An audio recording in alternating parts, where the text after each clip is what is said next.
ADHD Life. So usually you know that this show is on Tuesday nights at 8:30, and somehow the Facebook gods caused me to schedule it for 8 p.m. this week.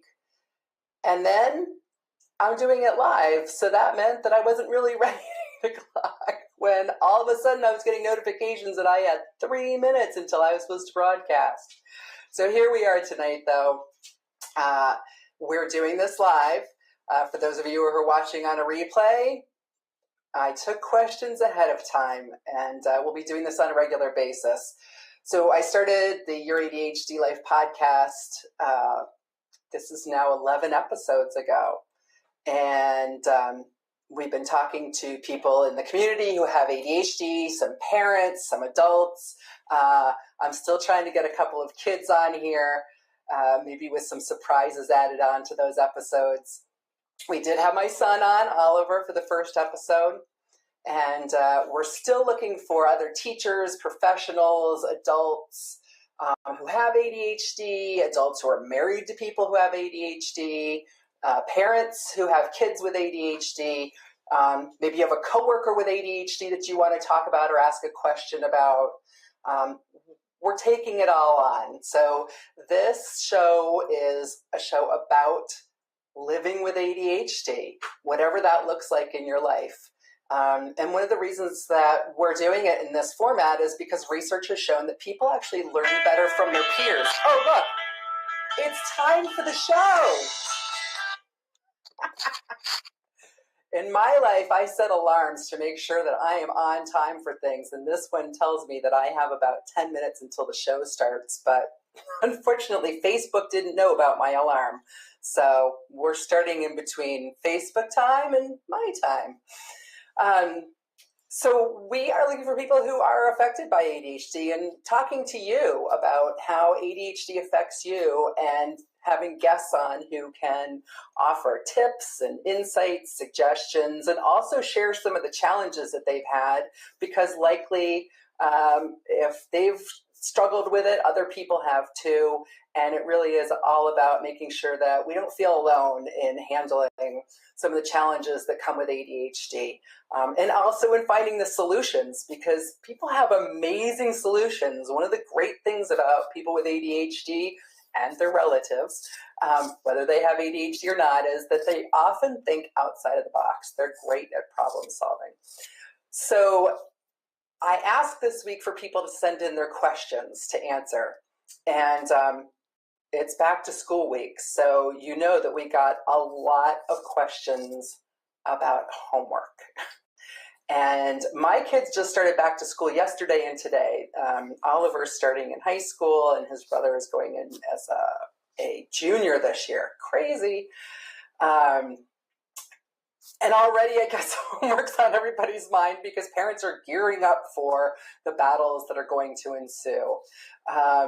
So I have written some of these questions down, but again, a lot of them have to do with things like getting kids to remember to bring their homework home.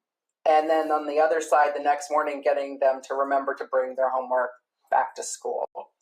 And in between, actually getting their kids to do their homework.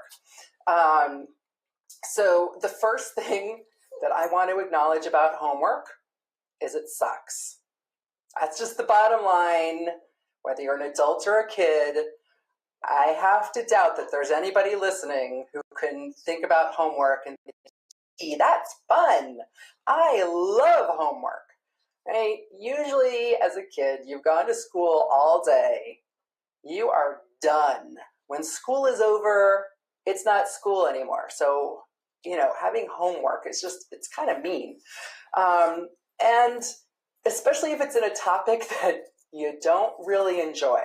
So if your child is a math whiz, bringing math homework home, that might not be any big deal. But if they, hate English and they've got to write a paper, that can turn into a struggle. All right, my ADHD life, I want to introduce you to my puppy. Hold on. All right, so when we talk about, motivation, look at this little face. Look at that little face with this big old collar on because he likes to run. This is my little ADHD puppy. He's whining because nobody's paying attention to him, so he has very little interest in sticking around. Not playing. He loves to play, and he also loves to meditate, which is interesting because he's very attentive when he's meditating.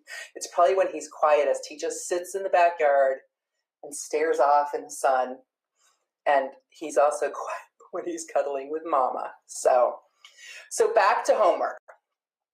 Homework sucks. We covered that.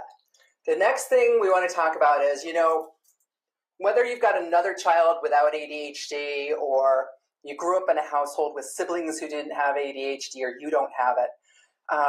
The truth is that sometimes we have ideas as adults about how homework should happen, where it should happen, when it should happen, how long it should take. And those thoughts don't always work for any kid. But for a kid with ADHD, especially if it's on a topic that they're really not interested in, it could be a fight. Some other things to think about are that sometimes it's not about not wanting to do the homework. Sometimes it's about being embarrassed that they can't remember what it is exactly they're supposed to be doing. So, the teacher may have explained it. They may have done some of the work in class that day. And then the teacher might assign them some problems in their book. Well, if you have ADHD, all of that might have gone out the window on the way home on the bus. And when you get home and look at it, at that homework, it doesn't look familiar anymore. So anxiety at that point rises. Most kids with ADHD want to do well. They want to keep up with their peers. They want to get good grades. They want to impress their teachers. They want to make their parents happy. But when you're sitting there and you can't remember what you were supposed to do with those 5 problems, if, of course, you wrote those down or you have a paper that tells you which 5 problems you're supposed to do, it can be nerve-wracking, anxiety-provoking even. And that's when sometimes there's a meltdown, a tantrum, you get more oppositional behavior because kids don't want to admit that they don't remember what they were supposed to do, or even though they did the same problems in school that day, they don't remember how to do it, even if they were following right along when the teacher was teaching it. It can be embarrassing. So one of the things you want to find out is really what's getting in the way of your child doing their homework. Is it a memory issue? It might also be fatigue. Oftentimes people with ADHD are really at their best at certain times of the day. I know for myself and for my son, oops, look, it's time for the show. I know for myself and my son, Oliver, that morning really is when our brains are at their best. There are times during the day when we tend to lag, that 2 o'clock time that's a little bit after lunch. And then sometimes things pick up a little bit later on after we've had a snack or dinner. And I know that when he's trying to avoid bed, all of a sudden he's interested in doing his homework. But you want to figure out when they're at their best. I often negotiate actually with Oliver about doing his homework early in the morning. He would prefer to get up an hour early and go to bed a little bit earlier and do his homework in the morning when he's fresh. It just works better for him that way. That's not something that most kids or parents think to do. Usually it's you come home and you do your homework. But if that doesn't work, you have to start thinking about other ways to do it. The other thing to think about is, oftentimes we have a place, whether it's the kitchen table or a desk or whatever, where we think homework should be done. That can get a little bit boring. Sometimes it can be distracting if it's a place where there's a lot of activity going on, or a place that's cluttered because there's a lot of papers floating around, or maybe it's in their bedroom where, things have flown all over the place, or there's something more interesting to look at. So you want to think about where they can do their homework. Sitting may also be an issue. Some kids do better when they're moving around, so getting like a stability ball can help them. I have a standing desk, so does Oliver. We also have stools that accommodate us, so if we're at a standing desk, we can kind of lean on those, and they've also got wobble bottoms on them. So finding the right situation to either stand or sit in, and also finding a place where they can stand or sit. And it may be more than one place. Leslie Joselle, who has Order Out of Chaos, she has an organizing and planning business. And one of the tips that I've repeated many times is having your child do their homework in an unusual place. And her suggestion is the bathtub, because it's novel, it's interesting, it creates a story. Not only did they do their homework, but they did it someplace different. And using that concept of novelty, which is one of the ADHD motivators, can help to get their brains going so that they can focus. Whoa. Cosmo's trying to be so good. He likes just being held here. So try doing things in a different place. And, doing it in the bathroom every time may not be ideal. So you want to come up with some other places that they can do it. Maybe in the hammock out back. At my house, we have a trampoline. So sitting on the trampoline and bouncing a little bit gives Oliver some of that movement that he likes. He gets to be outside. It's a novel place to do it. The next day he gets to tell his friends, guess where I did my homework? And so that's a little story and a conversation for him to have. Also kind of overcoming some of the social problems that happen on occasion. Having an interesting story is definitely a great way to attract friends. So doing things differently. Let's see, what else do we have around homework? I mentioned earlier, that novelty is one of the ADHD motivators. Some other motivators that you can use is competition. So setting a timer. Just the other day, as a matter of fact, Oliver had all of his summer math homework that he had to get done before school started today. And he asked if he could do his work in the same room that I was in. And that was something that works for both of us, actually, is having what we call a body double. And I see Deshaun Word is on here right now, and Deshaun knows all about body doubles. So that works really well for Oliver. But then he got half of his work done. And the next morning he said he was going to do the rest. But he was really struggling to get motivated and get started on his work. So I said to him, look, I'm going to the farmer's market. And usually that's anywhere from a half an hour to an hour and a half, depending on how much I like to kind of meander around at the farmer's market. And I said to him, I bet you can't get the rest of those problems done before I get back from the farmer's market. There was no, I'll give you $100 if you do it. It was just, I bet you can't. And Oliver said, game on. I wish I had the sign he left me. I went to the farmer's market. I bought lots of food. We had a great time. I was there with a friend of mine. And when I got home, there was a sign on the door saying, I win. Love, Oliver. It was the cutest little sign. And he was so proud of himself for finishing the rest of his problems. It was like 100 and something problems he had left. But he got them done before I got home. So I didn't have to bet him a thing. I just had to challenge him. So competition is one of the ADHD motivators. Another one, again, is novelty. And we talked about that earlier. Doing things in the bathtub, doing things a little bit differently, maybe using a unique pen or pencil, or, I don't know, hanging upside down, doing your homework in a swing, whatever it takes. Urgency is another one.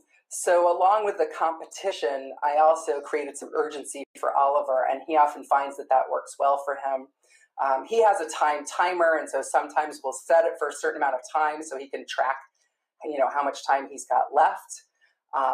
The other way that we do urgency and competition is he and I actually will compete against one another to get our projects done. Again, it's not a bet to get anything, but it's just kind of silly and fun, and we enjoy just, challenging each other. You can also have them challenge themselves, so time themselves, do these 5 questions and make sure they're all right, of course. And then can you do the next 5 a little bit quicker? Or if you only got 4 out of 5 right, can you get all 5 right the next time? All different kinds of ways to challenge yourself. Interest, of course, is a big one. So if you've got a task that really seems uninteresting, again, if your child does not like English, finding a way to make it more interesting. So whether it's using colored highlighters to highlight some of the text that they're reading, putting some music on sometimes in the background helps some kids to focus, other kids it does not. Using music that doesn't have words is often a little bit better so that they're not trying to mentally sing along with the songs while they're supposed to be reading their chapters. And of course, humor, just being silly about things, or, and of course, taking breaks. So if you've got a big piece of homework to do, hunkering down and pulling yourself up by the bootstraps is not always the best strategy. Remember that ADHD is about managing your brain. That means that if your child is challenged to get their homework done and they're starting to have a meltdown, their brain is at a deficit. The dopamine is not flowing.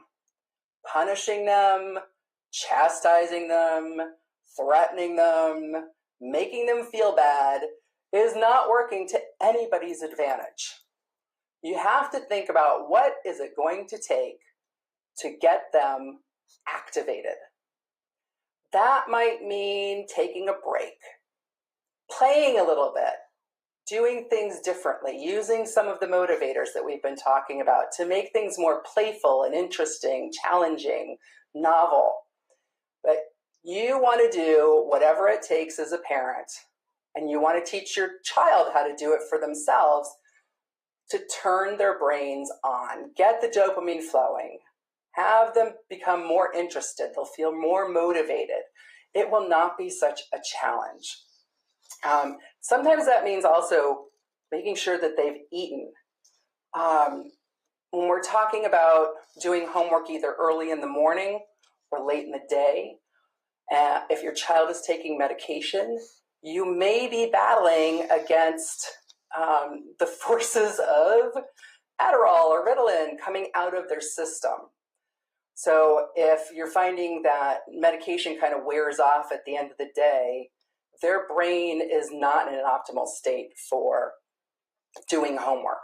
Likewise, if they have a hard time getting going in the morning, that may not be the ideal time for them until their medication is on board. So you really want to, if your child's on medication, know when it's being effective, when it's helping them.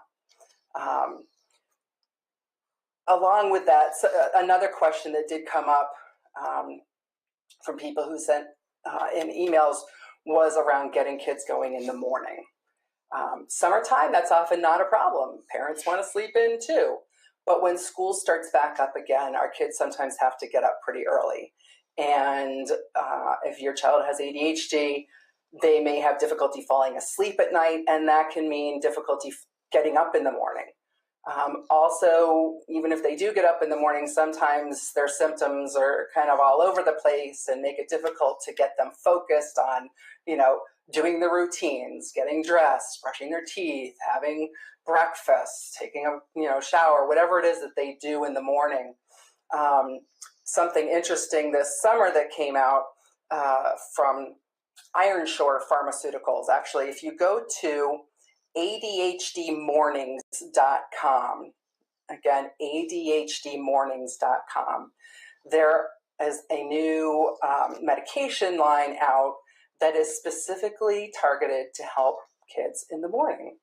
So most of the time, we adults and kids are taking medications, first thing in the morning so that they get into our system and they start working usually within 15 or 20 minutes.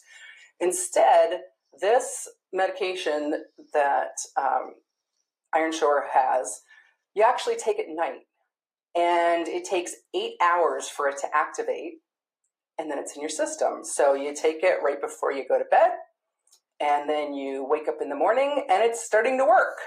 So the medication is already on board in the morning. So if mornings are a challenge at your house because of ADHD, you may want to look into some of these medications that are working for people in the morning. And again, ADHDmornings.com. And you can, I'm sure, go online and bring that information to the provider that you're working with, if your child or you are on medications already. So that is one way to handle the morning. If that's not an option for you, another way is really to make sure that you have what I call bookends, routines. So first thing in the morning, you have a particular routine and you do it over and over and over again. And you might have prompts. So you might have, the list on a mirror or next to the bed so that when you or your child gets up first thing in the morning, the first thing you're going to do is the first thing on the list and it gets a check mark next to it. And, you can create lists that you can reuse. Oh, puppy dog. You can create lists that you can reuse over and over again and just check off as you go through the morning each time. And then similarly, you can have routines that you do at night that get you and your kid to bed at night on time with a quiet mind. And again, a quiet mind is a big deal. So, what do you know? Another one of the questions was around getting your child to bed on time. Again, we're coming off summertime, and summertime can often mean having a more flexible schedule. Kids can go to bed, a little bit later. Maybe they're staying up a little bit later, talking to their friends, or God forbid, watching television or playing video games. It happens, I know. But again, when school starts, we got to get up earlier in the morning. And so getting to bed is important. And making sure that you have those routines. So usually starting, with dinner time and making sure that you've got, maybe dinner and then clean up and shower time, and that you're avoiding screen time, televisions, video games, things like that, for at least an hour before bedtime. People are actually suggesting 2 hours, but you have to go with what works for you and your family.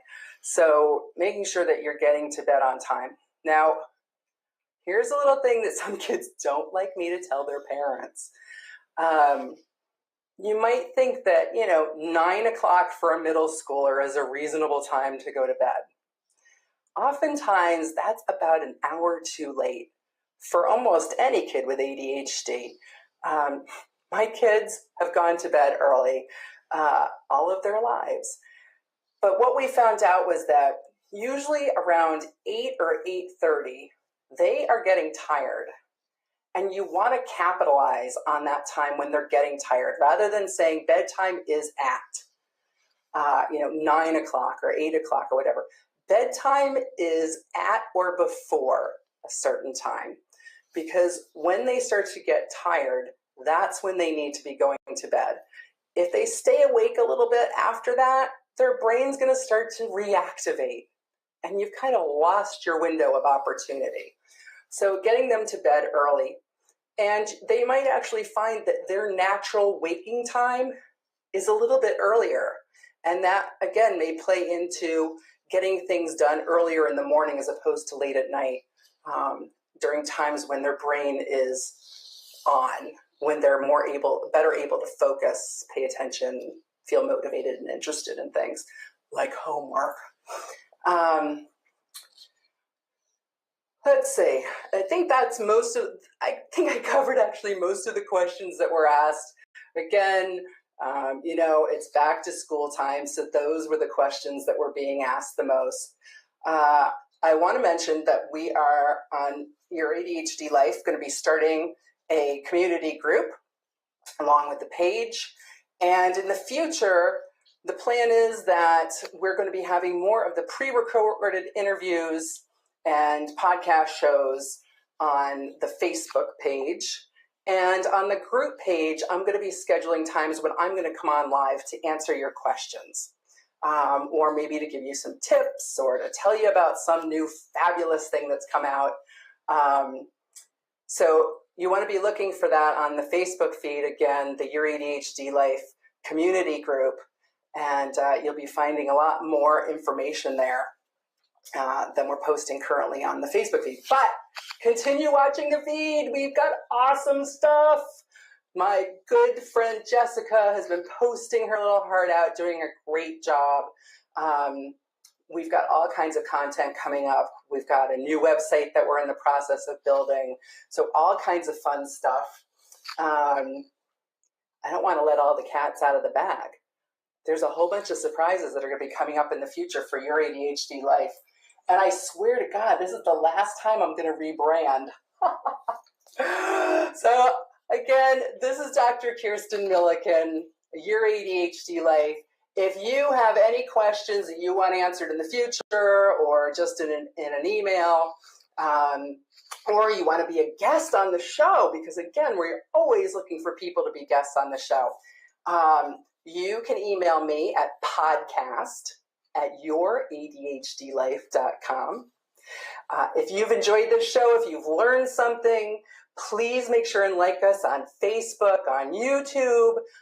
Also, these podcasts are being posted on all of the different podcast platforms, so make sure you like us there. Share it with a friend. If somebody else that you know is affected by ADHD in their life, make sure and share the information. It's always good to know where the resources are.